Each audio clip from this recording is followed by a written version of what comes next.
Halo, perkenalkan nama saya Yunita Maria Siwi, mahasiswa psikologi semester 2 dengan NIM 20101131. Saat ini saya akan membahas materi tentang motivasi kerja dan stres kerja. Yang dimaksud motivasi kerja adalah sesuatu yang dapat menimbulkan semangat atau dorongan bekerja individu atau kelompok terhadap pekerjaan guna mencapai tujuan.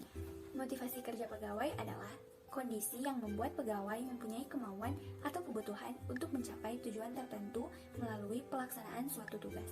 Motivasi kerja pegawai akan mensuplai energi untuk bekerja atau mengarahkan aktivitas selama bekerja dan menyebabkan seorang pegawai mengetahui adanya tujuan yang relevan antara tujuan organisasi dengan tujuan pribadinya. Motivasi adalah pemberian daya penggerak yang menciptakan kegairah kerja seseorang agar pegawai mau bekerja sama dengan efektif dan terintegrasi dengan segala daya upayanya untuk mencapai kepuasan. Motivasi adalah kesediaan untuk mengeluarkan tingkat upaya yang tinggi untuk tujuan organisasi yang dikondisikan oleh kemampuan upaya itu dalam memenuhi beberapa kebutuhan individual. Kebutuhan terjadi apabila tidak ada keseimbangan antara apa yang dimiliki dan apa yang diharapkan. Dorongan merupakan kekuatan mental yang berorientasi pada pemenuhan harapan dan pencapaian tujuan. Dan tujuan adalah sasaran atau hal yang ingin dicapai oleh seseorang individu. Teori kebutuhan atau need theory. Teori kebutuhan dari motivasi berdasarkan pendapat bahwa orang melakukan usaha dalam perilaku yang memungkinkannya untuk mengisi kekurangan yang ada dalam hidupnya. Jadi, orang mengeluarkan usaha untuk memenuhi kebutuhannya.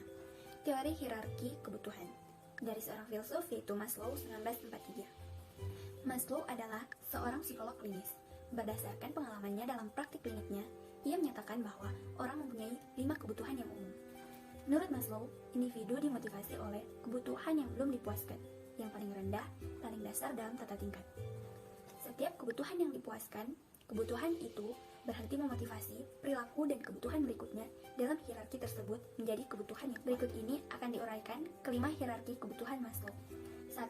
Kebutuhan fisiologis atau faal. Kebutuhan untuk makan, minum, udara segar, dan lainnya. Jika kebutuhan ini tidak dipenuhi, maka individu berhenti eksistensinya. 2. Kebutuhan rasa aman. Kebutuhan untuk dilindungi dari bahaya dan ancaman fisik. 3. Kebutuhan sosial.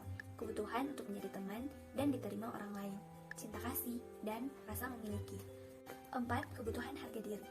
Faktor internal, kebutuhan harga diri, kepercayaan diri, otonomi, dan kompetensi. Faktor eksternal, reputasi, rekognisi atau pengakuan. Dan 5. Kebutuhan aktualisasi diri.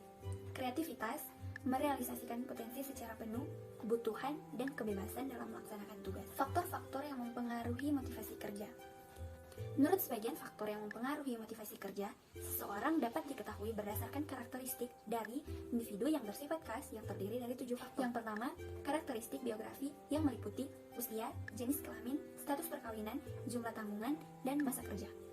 2. Kepribadian. Kepribadian seseorang juga dapat dipengaruhi oleh motivasi kerja seseorang, karena kepribadian sebagai keseluruhan cara yang digunakan oleh seseorang untuk bereaksi dan berintegrasi dengan orang lain. 3. Kemampuan belajar. Belajar adalah proses yang berlangsung seumur hidup dan tidak terbatas pada pendidikan formal yang ditempuh seseorang di berbagai tingkat lembaga pendidikan. Salah satu bentuk nyata dari telah belajarnya seseorang adalah perubahan dalam persepsi, perubahan dalam kemauan, dan perubahan dalam tindakan. 4. Nilai-nilai yang dianut. Sistem nilai pribadi seseorang biasanya dikaitkan dengan sistem nilai sosial yang berlaku di berbagai jenis masyarakat di mana seseorang menjadi anggota. 5. Sikap. Sikap merupakan suatu pernyataan evaluasi seseorang terhadap objek tertentu, orang tertentu, atau peristiwa tertentu. Artinya, sikap merupakan pencerminan perasaan seseorang terhadap sesuatu. 6. Kepuasan kerja. Kepuasan kerja adalah sikap umum seseorang yang positif terhadap kehidupan organisasionalnya. 7. Kemampuan. Kemampuan dapat digolongkan atas 2 jenis, yaitu kemampuan fisik dan kemampuan intelektual. Kemampuan fisik meliputi kemampuan seseorang dalam menyelesaikan tugas-tugas yang bersifat teknis, mekanistik, dan repetitif. Sedangkan kemampuan intelektual meliputi cara berpikir dalam menghadapi masalah. Cara meningkatkan motivasi kerja. Caranya yang pertama yaitu dengan bekerja keras. Dengan memaksakan tenaga kerja untuk bekerja keras atau dengan memberikan ancaman dapat membuat tenaga kerja bekerja keras. Kedua, memberi tujuan yang bermakna. Bersama-sama dengan tenaga kerja yang bersangkutan ditemukan tujuan-tujuan yang bermakna sesuai dengan kemampuannya yang dapat dicapai melalui prestasi kerjanya yang tinggi. Sumber yang saya ambil untuk materi motivasi kerja yaitu melalui internet dalam blogspotnya universitaspsikologi.com.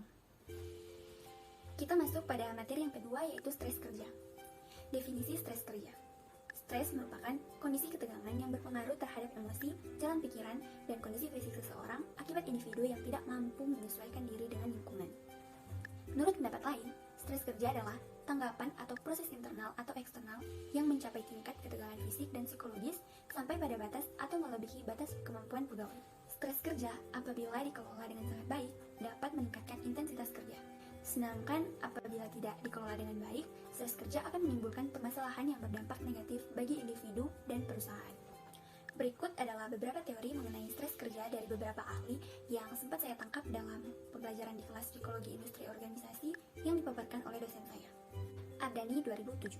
Ia mendefinisikan stres sebagai suatu keadaan tertekan baik itu secara fisik maupun psikologis.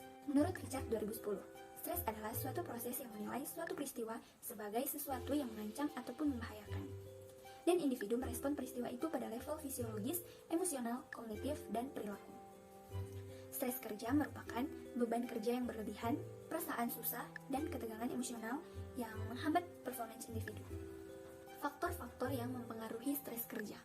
Pada saat seseorang mengalami stres, ada dua aspek utama dari dampak yang ditimbulkan akibat stres yang terjadi, yaitu aspek fisik dan aspek psikologis. Sarafino 1998. Aspek fisik seperti sakit kepala, gangguan pencernaan, dan lain sebagainya. Aspek psikologis yaitu gangguan kecemasan, depresi, sulit berkonsentrasi, dan lain sebagainya.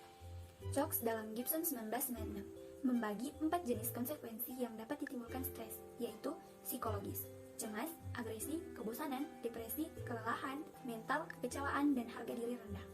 2. Perilaku penyalahgunaan obat-obatan, minuman alkohol, peningkatan intensitas kecelakaan sampai bunuh diri. 3. Kognitif, yaitu sulit berkonsentrasi dan ketidakmampuan mengambil keputusan. 4. Fisik, yang meliputi sakit kepala, gangguan pencernaan, tekanan darah tinggi, dan lain sebagainya. Kondisi yang sering menyebabkan stres bagi karyawan, diantaranya adalah beban kerja yang berlebihan, tekanan atau desakan waktu, kualitas supervisi yang jelek, iklim politis yang tidak aman, umpan balik tentang pelaksanaan kerja yang tidak memadai, wewenang yang tidak mencukupi untuk melaksanakan tanggung jawab, frustasi, konflik antar pribadi dan antar kelompok, perbedaan antar nilai-nilai perusahaan dan karyawan, dan berbagai bentuk perubahan. Sumber yang saya ambil untuk materi stres kerja yaitu dari internet dalam blogspotnya Universitas Psikologi, dan beberapa juga saya ambil dari materi yang diberikan dosen saya di pertemuan sebelumnya. Demikian penjelasan materi motivasi kerja dan stres kerja dari saya. Minta maaf